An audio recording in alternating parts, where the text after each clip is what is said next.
অভিনয় করবেন বা এরকম কি ছোটবেলা থেকে একটা প্ল্যানিং বা এরকম কিছু? একদমই না। ছোটবেলায় অভিনয়ের ধারে কাছেও আসলে যাইনি কখনো। এটা আসলে যখন আমি ইন্টারমিডিয়েট পরীক্ষা দেই, এইচএসসি পরীক্ষা দেই, তখন আমি আমার এক বন্ধুর জন্য অপেক্ষা করছিলাম বেইলি রোডে, আচ্ছা। গাইড হাউসের সামনে। তো তার আসতে দেরি হচ্ছে, দেরি হচ্ছে, দেরি হচ্ছে, দেরি হচ্ছে। তো তখন তো আর মোবাইল-টোবাইল ছিল না যে খোঁজ নেয়া। তো তখন দেখলাম যে নাটক হচ্ছে। আচ্ছা। তো গাইড হাউসে নাটক হচ্ছে কোর্ট মার্শাল থিয়েটার আর্টের। তো তখন আমি ৩০ টাকা টিকিট কেটে নাটক দেখতে ঢুকে যাই এবং শো শেষে আমি কাঁদতে কাঁদতে হল থেকে বেরিয়ে আসি। তখন আমি একটু পলিটিক্সের সাথে একটু জড়িত হতে চাচ্ছিলাম। আচ্ছা। এরকম একটা বিষয় ছিল আমার মধ্যে। তো তখন এই শো দেখে বেরিয়ে আসার পর আমার কাছে মনে হলো যে না, আমার জায়গা বোধহয় এইটাই, মঞ্চেই। তো তারপর আমি থিয়েটার করা শুরু করি। তারপর তো আজ পর্যন্ত আমরা পেলাম, যাক আলহামদুলিল্লাহ। আলোর বেগে স্বপ্নের দিকে অবিরাম ছুটে যাই সাফল্যের partner chancellor Chancellor Publications, way to easy learning. আচ্ছা, যেটা বেলি রোডের কথা বললেন, ওখানে বন্ধুর জন্য ওই সময় দাঁড়ায় থাকা বেলি রোডে আমার মনে হয় না বন্ধুর জন্য দাঁড়ায় থাকে। নরমালি বেলি রোডের যে এলাকাটা মানে 90s কিডস যারা তারা নরমালি বান্ধবীর জন্যই দাঁড়ায়। না, না, ব্যাপারটা তা ছিল না। আমার এক সিনিয়র বন্ধু ছিল, বড় ভাই বন্ধু রিজভী ভাই। তার জন্যই অপেক্ষা করছিলাম আসলে সেখানে। আচ্ছা, যাক। আচ্ছা ভাইয়া, এখন তো ফুটবলের মৌসুম আর আপনি যেহেতু ব্রাজিলের জার্সি পরে আসেন, বোঝাই যাচ্ছে যে কার সাপোর্টার। এই যে ব্রাজিল নিয়ে যে অন্য দল, আমি নাম বললাম না, বুঝে নেওয়ার চেষ্টা করেন। হ্যাঁ, ওরা যে একটার পর একটা জিনিস নিয়ে এই বছরটাই মানে একটু বেশি করতেছে। কারণ লাস্ট ইয়ার যখন তারা ওয়ার্ল্ড কাপ পেলো 36 বছর পরে এসে, এতদিন কিন্তু এই গান ছিল না। এখন তাদের গানের টিউন চেঞ্জ হয়ে গেছে। তো এইটাকে কিভাবে দেখেন? আসলে একটা পর্যায় পর্যন্ত দুষ্টমি, ফান, একটু খোঁচাখুচি ঠিক আছে। মানে এটি তো মানে খেলাটা তো একটা আনন্দের একটু উপলক্ষ। এটাকে ঘিরে মানুষ নানান রকম আনন্দ করবে, মজা করবে, এটা ঠিক আছে। কিন্তু মাত্রাতিরিক্ত যেটা অনেক সময় সীমা ছাড়িয়ে যায়, মানুষকে হার্ট করে, মানুষ কষ্ট পায়, মানুষ অসম্মানিত বোধ করে, এই জায়গাটা হয়তো ঠিক না। কিন্তু এমনি দুষ্টমি, ফান হতেই পারে। আর আপনি এটা মনে হয় না যে ধরেন যে একটা পজিশনে চিন্তা করেন যে ব্রাজিল এই পর্যন্ত যতগুলো ওয়ার্ল্ড কাপ পেয়েছে, হ্যাঁ, তারপরে আরো 2-3টা দলের পরে এসে আর্জেন্টিনা। তো আমার কথা হচ্ছে কি ভাই, 1 এর সাথে 2-3 কম্পিটিশন করবে, তুমি 4-5 এর থেকে কেন 1 এর সাথে কম্পিটিশন করো? এখন এটা তো মানে হয় কি, খালি কলসি বাজে বেশি। এক্স্যাক্টলি। তো সবচেয়ে বেশি বিশ্বকাপ 5 স্টার, হ্যাঁ, ইনশাআল্লাহ এবার 6 স্টার হয়েও যেতে পারে। ব্রাজিলের, এবং ব্রাজিলের খেলাকেই তো যোগবনিত বলে।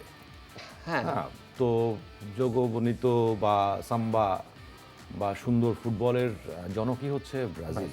ইভেন একের পর এক প্লেয়ার প্লেয়ার যেটা আমরা চিন্তা করে আসি এই 90 থেকে একদম শুরু থেকেই শুরু করে এই যে এখনো যেমন এই ওয়ার্ল্ড কাপে আমি তাকে ভীষণ মিস করছি, এস্তেভাও। মানে এস্তেভাও এবার টিমে থাকলে মানে কি হতো আমি মানে আসলে কল্পনা করতে পারছি না।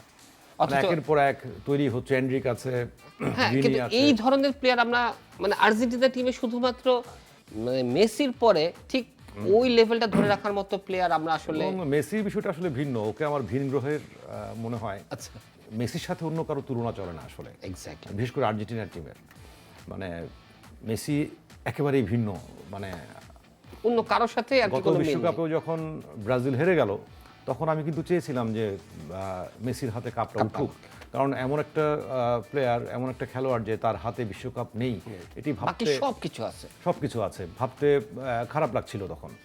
যেমন এখন আমার লাগে নেইমারের জন্য। নেইমারের মতো মানে গত 3 বছর সে মাঠের বাইরে ছিল, এবং সে তার সমস্ত ক্যারিয়ার জুড়ে যেভাবে মানে ইনজুরির এবং আক্রমণের শিকার হয়েছে, ফাউলের শিকার হয়েছে, মানে ও যদি সুস্থ থাকতো এবং সেও মেসির কাছাকাছি বা মেসি, রোনালদো এরকম একজনই হতো। মানে ইনফ্যাক্ট এই দুজনের পরে এখনও কিন্তু নেইমারের নামে উচ্চারিত হয়। হয়। আচ্ছা, এখানে আরেকটা জিনিস যে অনেকে বলে যে নেইমার খেলার চেয়ে বেশি বা ফাউলের চেয়ে বেশি অভিনয়টা করে। আপনি তো একজন অভিনয় শিল্পী এবং মঞ্চ থেকে করেছেন, মানে কোর থেকে জেনে আসা। আপনি কি কখনো ওর মধ্যে এই জিনিসটা পেয়েছেন যে এক্সট্রাঅর্ডিনারি কিছু করে? ব্যাপারটা তা না। মানে আমার নেইমারকে যেটা মনে হয় যে ও সমস্ত কিছু জীবন দিয়ে করে। হ্যাঁ, এবং সবচেয়ে বেশি ফাউলের শিকার কিন্তু নেইমারই হয়। এক্স্যাক্টলি। হ্যাঁ, নেইমার, তারপরে মেসি, এই দুজন মানে গত 10 বছরে সবচেয়ে বেশি ফাউলের শিকার হয়েছে। এবং নেইমারের কখনো কোমরের হাড় ভেঙে যাচ্ছে, কখনো লিগামেন্ট ছিঁড়ে যাচ্ছে, এই হয়ে যাচ্ছে, মানে এত বেশি ফাউলের শিকার হলে তখন একটা খেলোয়াড়ের স্বাভাবিকতার জায়গা থেকে এক ধরনের তো কনসাসনেস আসে, এবং একটু ভয়ও থাকে।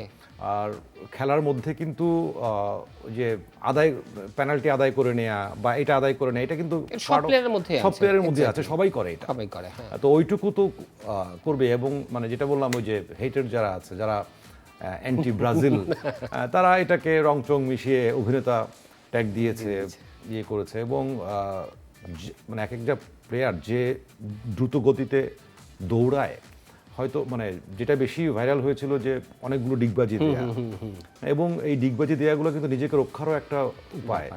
হ্যাঁ, আমি হোঁচট খেয়ে আমাকে ল্যাং মেরে ফেলে দেওয়ার পর আমি যদি ব্রেক করতে চাই, হাত পা ভেঙে যাবে। তো নিজেকে ইয়ে করা, এবং ওই নেইমারের ওই একাধিক ডিগবাজির কারণে গড়িয়ে যাওয়ার কারণটা, এটাকে সবাই ক্যাপিটাল করে খোঁচাচ্ছে, ব্রাজিল ভক্তদেরকে পান করছে, এই আর কি।